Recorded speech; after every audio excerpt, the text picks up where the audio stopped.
Yeah, there are elements of the Quran that's demonic. But this is the part where you cook your own self because you believe in the Bible. And according to your Bible, the devil cannot go against himself. Do you know how many times the Quran say, I seek refuge from the devil? That's not the devil. Ain't no way, man. You believe you believe Shaitan is Iblis, don't you? Ain't no way, man. Yeah, you believe that. Ain't no way you just said that, man. You believe the devil is some jinn named Iblis, right? Ain't no way you just said that. Yeah. Is that correct? Hey? Yeah, man. Yeah, man. All right. Can you show me in the Bible where it says that Satan is some jinn named Iblis? Ain't no way, man. Ain't no way, man. Have a nice day, man. Ain't no way, man. Take care. Hello, welcome to Religious Insights. When a grown-up man loses his cool and manifests and also go ahead to cry, then the matter is serious, as this Muslim literally cries after he learns that the Quran is demonic. Let's watch this video to find out amazing truth. Hey, man, I got a quick question for you, man. What's up? Okay, so when I was a Christian, I didn't really have an opinion on the Quran, so I don't really know. Even when I do my paradigm shifting, I don't have an opinion because I don't really even know. I don't even think I knew the Quran existed when I was a Christian. So, but according to your Christian paradigm, who do you think wrote the Quran? Dude, I have no idea. But if you were to make an assumption, like your best educated guess, who do you think wrote the Quran? I would think that maybe some people had got together and wrote the Quran, man. Okay, let me ask you this. Let me just be more specific. Do you think the devil wrote the Quran? No, I don't think the devil wrote the Quran. So do you think do you 100% disagree with the Christians that claim the Quran's from the devil? Well, how about this? Let me word it to you like this. Do you even give a 1% chance that the Quran could have possibly been written by the devil? I don't think that the Quran is written by any spiritual figure. Obviously, men wrote it. Or the devil inspired it, whatever you want to say. Yeah. I do believe that there are some elements that are demonically inspired. Okay, good. So this is why I'm about to cook you then. That there are elements that are... Okay, I hear what you're saying. So now I'm about to cook you then. So can you repeat what I said so I make sure you're right? You think there's some elements in the Quran that was inspired by the devil? That are demonic, yeah. Yeah, okay. Do you believe in your paradigm the Bible take you to heaven? If you follow the Bible, you gonna go to heaven? Yeah, I do. Okay, so if we follow your logic, and I'm gonna say this slowly, I'm gonna hold your hand for you. Use your logic. All right? I'm gonna hold your hand when I tell you this. So according to you believe if you follow the Bible, it's gonna take you to heaven in your Christian paradigm, right? Yeah. So if you keep claiming with this ridiculous argument that the Quran confirms the Bible, you basically saying the devil telling the people to go run back to the Bible that could take them to heaven? Well, I like this that you're trying to use Hamza's argument. Yeah, there you go. Yeah. So, like I said, I don't believe that everything in the Quran is inspired by the devil. I believe there are some elements of it that are. I believe the other parts are man-made. You can clearly see that Muhammad wanted the people to believe in him as a prophet, so he appealed to their scriptures. So that's the part that's man-made. You can see Muhammad's desires all over. Okay, this is the part I'm about to cook you even more because you really not making sense. Hey, okay. I'm going to explain to you how you don't make sense. All right, cook me, man. Cook me. How many times was Muhammad, peace and blessings be upon him, mentioned the Quran? How many times? How many times what?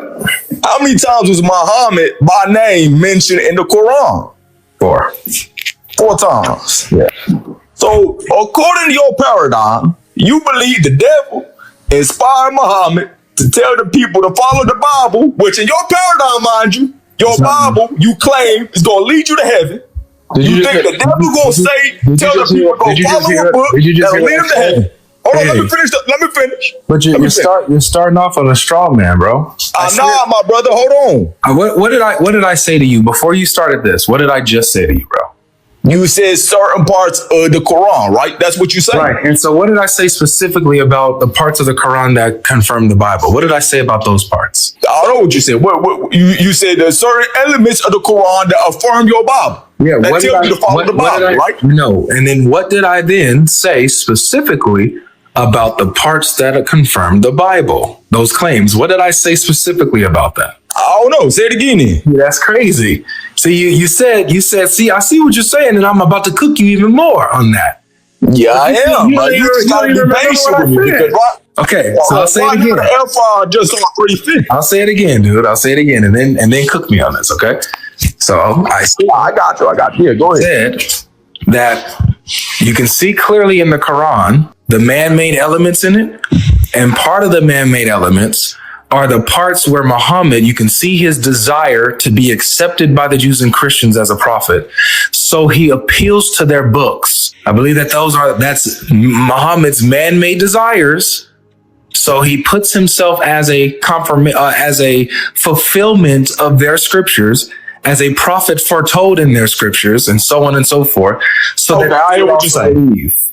Okay, I understand what you're saying. Okay. Yeah, may I respond to you? As long as you respond to what I said. Yes, go ahead. Okay, yeah, I'm gonna respond to you, but how much of a filter do I need?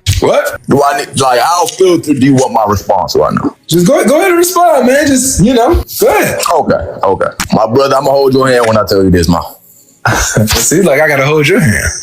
Yeah, I'm gonna hold your hand. Walk with me now. Hold on. All right, I'm walking with you. Oh, that is the most ridiculous, stupidest argument I done ever heard in my life, man. Because then you will argue, what the hell is the point of the Quran? What the hell is the point of it? According to your paradigm, if you think the Quran affirms your Bible and you think Muhammad did this and that, and first of all, you even agree that Muhammad was an illiterate man, you think he did it to get validation from the Jews and the Christians? Come on, man. Even deep down in your mind and soul, you don't believe that argument, man.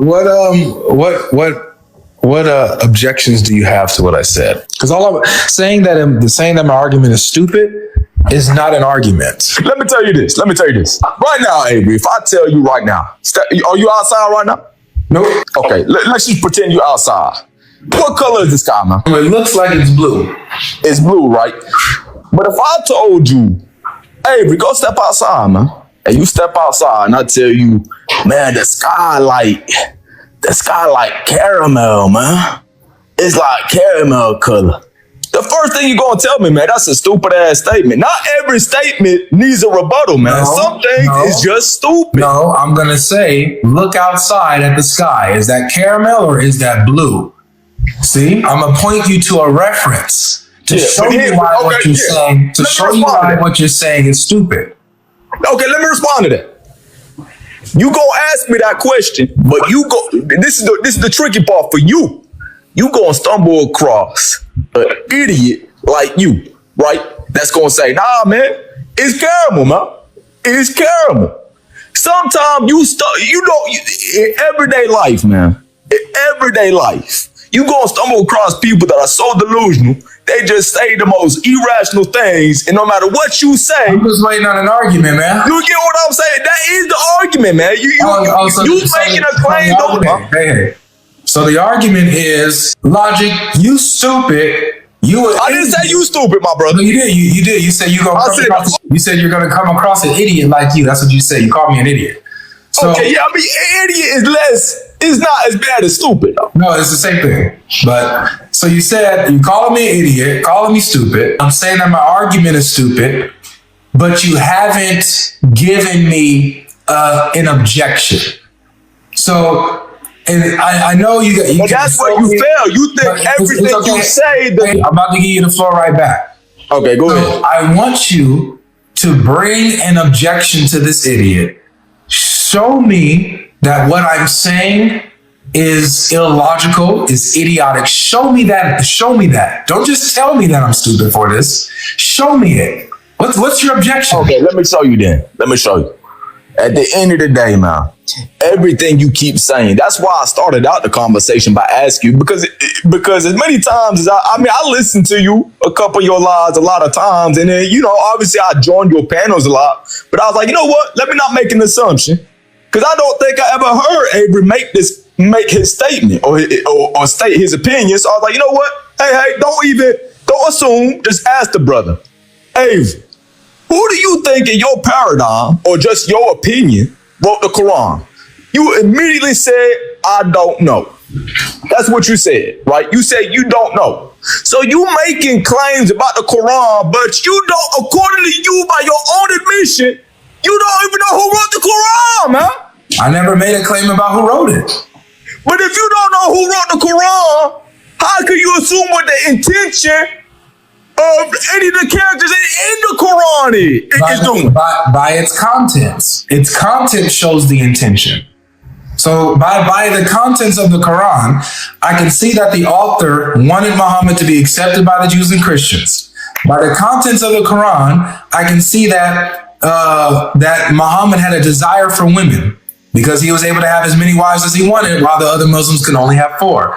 By the contents of the Quran, I can see that Muhammad wanted power. You have to obey Allah, you have to obey the messenger like you obey Allah. You can't have faith unless you submit to Muhammad with full submission, with no resistance. I see that Muhammad, by the contents of the Quran, wanted money. He got a certain percentage of the war booty that they went out when they went out to pillage villages. He got a large percentage of the money, while others went to the 1% went to Allah, another to Muhammad, and another to his family. Come on, man, that's all good. Okay. So, but let me ask you. I can see the intentions. Oh, and here's another thing. I can see that the intentions of the author, that Muhammad didn't want to, seem to come off mean to certain people. So he was too scared to tell people, hey, man, when you come over, eat your meal and just leave. Don't sit here and talk and ask all these questions. But the Quran says for him, and he just says, Allah told me to say this. Yeah, so I get what you're saying. You feel me? I see where you're coming from. I see where you're coming from. Hold on. So let me respond. So I think the reason I'm asking you these questions is because as many times as I heard you, I was like, you know what? What is Avery's stance on the Quran? So with that being said, because I really do try to understand your paradigm. I really do. That's really why I be listening sometimes to you. You know what I mean? I really try to understand where you coming from. But my question is, if we could agree, me and you right now could both agree Muhammad didn't write the Quran, right? Sure. Okay. So if we could both agree Muhammad didn't write the Quran, you said the authors wanted Muhammad to be accepted. What benefit or gain did the authors of the Quran that you claim isn't Muhammad, what benefit did they gain according to you to make Muhammad be accepted by the Jews and Christians? What was the benefit of the authors? What was that benefit? You have and then one more thing though, Avery, one more thing. You also got to factor in the Quran was written over 23 years. There's a lot of people that'll do things in this life.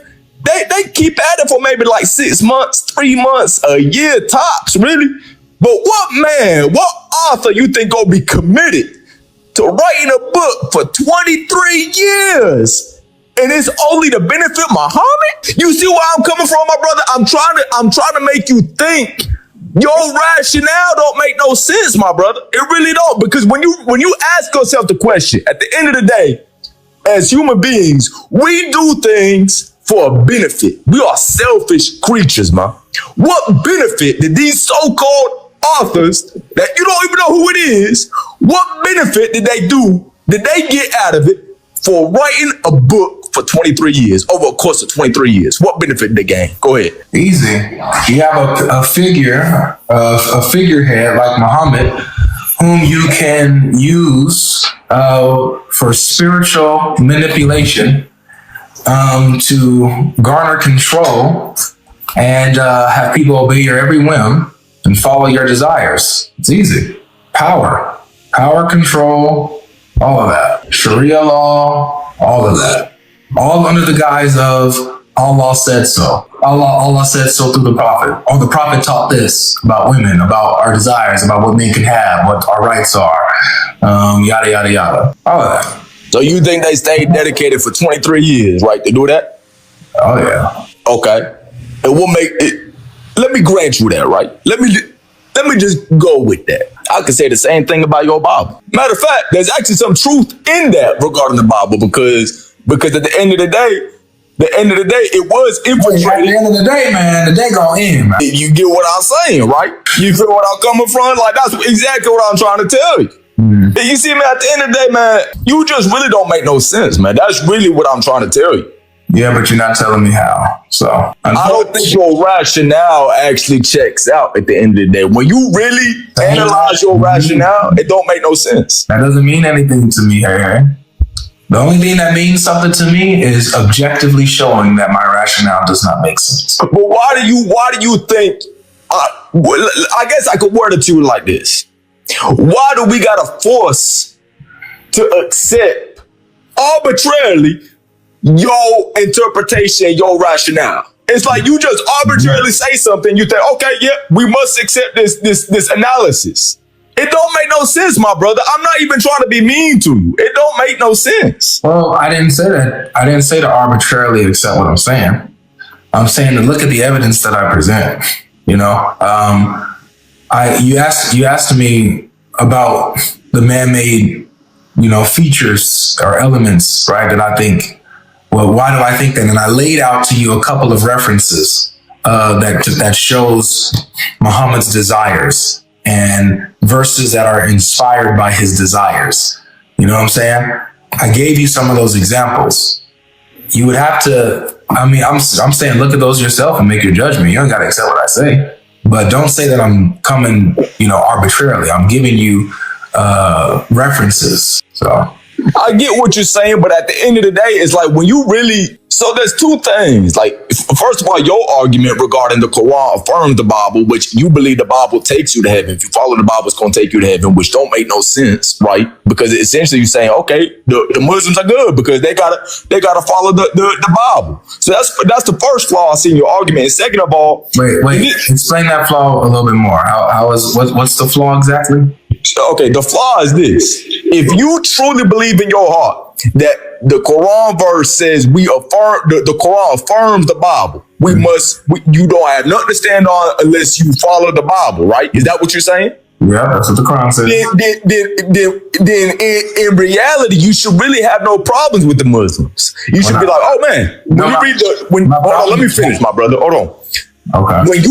When you look at the Quran, you're like, oh, the Muslims good, man. They're going to paradise because they gotta read the Bible because their scriptures say you gotta affirm the Bible. So you really should have any objections against the Muslims according to your paradigm, according to your conclusion of what that verse say. And then second of all, my objection is that you guys don't. You guys don't read the Bible. You guys say that you guys reject the Bible. That's my beef with y'all. Your Quran tells you to read the Bible and believe in it, but y'all don't. That's my beef with you. Okay, and the second thing is this. This is mainly not for you, but I think you did make the claim. Matter of fact, you did make the claim. So I do got to hold you to it. You said that there's elements of the Quran that's inspired by the devil, correct? Yep, there are elements of the Quran that's demonic. But this is the part where you cook your own self because you believe in the Bible, right? And according to your Bible, the devil cannot go against himself. Do you know how many times the Quran say, I seek refuge from the devil? That's not the devil. Ain't no way, man.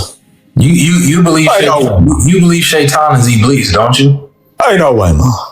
Some jinn named Iblis. Well, hold on. Ain't no way, man. Yeah, you believe that. Ain't no way you just said that, man. You believe the devil is some jinn named Iblis, right?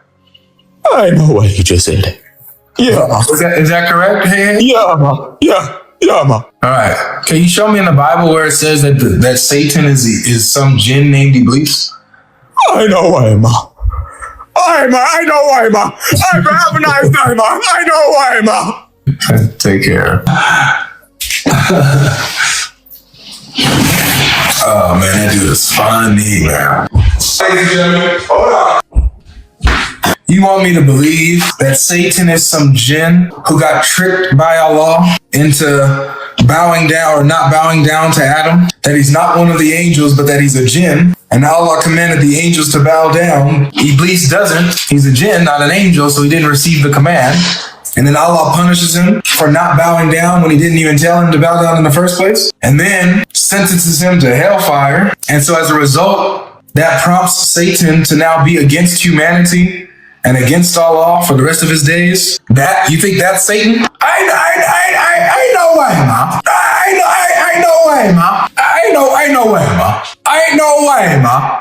Ooh, ain't no way, man. Ain't no way. Ain't no way, man. Ain't no way, man. Ain't no way, man. Ain't no way, man. Ain't no way you want me to believe that that's Satan, man. You want me to believe that Iblis is Satan, man? Ain't no way, man. Ain't no way, man. Ain't no way, man. Y'all not about to see where I'm coming from, man. Y'all see where I'm coming? Y'all understand what I'm saying? You understand what I'm saying, man? Alright, welcome back, guys. That was very amazing. Share your thoughts, what you were able to learn in the comment section. Don't forget to share this video with your friends, your family. Subscribe to our channel for more amazing videos like this. The Muslim scholar said what has benefited the person who wrote the Quran. It is the same benefit as a court leader gets: power and control. Just the power to control people is enough reason for the author to write the Quran. The prophethood of the Muhammad may be a joke taken too far. A warrior who wants total control turned to religion for cover, and that was an easy way bailout for him because he wanted a total control. Someone who was coming from nothing now have a little taste of power. At that point, he wants total control. He does not want to go back to where he was coming from. So the easiest way to control the mind of people is for him to turn to religion. If you read the Quran, it's all about Allah doing the bidding of Muhammad. There are a lot of things that their God overturned because Muhammad have desire for them. This is a man writing to have a total control on the mind of the people around him. At no time was there ever a complete earthly Quran. At the time of the Muhammad's death and shortly thereafter was no agreement about what makes up the Quran amongst his chosen experts. In fact, the compilation of the Quran came after the death of the Prophet, so he taught them, he controlled their minds, and when he left, that was when his companion began to burn some of his teaching and also compile the Quran to make it into one copy. This guy has no debating skills or whatsoever. Whenever Avery points out and proves the error of his claim, the caller basically says, my mind is made up, don't confuse me with the fact, and I can't and I won't accept the truth or any other thing that you have to say. The truth is too heavy for them to accept, and that is the basic fact. They think they are correct when they are loud. The loudest guy is the weakest guy in the room. They think that by being loud, they are making a lot of sense, not knowing that that is when their ignorance is being exposed. So guys, thank you for watching. Share this video, subscribe, don't forget to like it as well. We would love to see you in the next episode.